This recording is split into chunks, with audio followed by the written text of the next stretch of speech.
Ready पेट मारिक शोब डाहाण गोड़ को आग उठेब बाँ हाथ को उठेब पुणी डाहाण हाथ को उठेब बाँ गोड़ को उठेब यहाँ को अर्ध सालाभासन कहुए। यह द्वारा पारासिम्पाथेटिक नर्व एक्टिवेट होपर धनुरासन धनुरासन किपर दी गोड़ को भांग धनुरासन धनुरासन करने द्वारा आमर डायबिटीज उपरे विशेष प्रभाव पड़ुची सहित मेरुदंड भल रही मेरु वक्रासन वक्रासन किपर दी गोड़ लंबे बस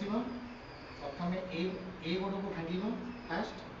डाहाण हाथ उठेब यही प्रकार रखिकी यही प्रकार रपर ए गोड़ को भांग बाँ हाथ उठेब यहाँ को मेरु वक्रासन कहुए। यह द्वारा आखि उपर विशेष प्रभाव पड़ुची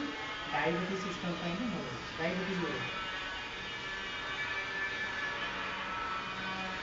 त्रिकोणासन त्रिकोणासन स्ट्रेच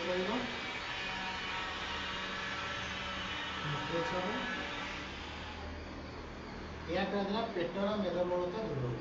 होपर कौआ चलना आसन ए प्रकार रही ए गोड़ को इन कर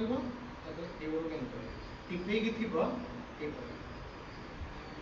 यह करने द्वारा आम ब्लड सर्कुलेशन भल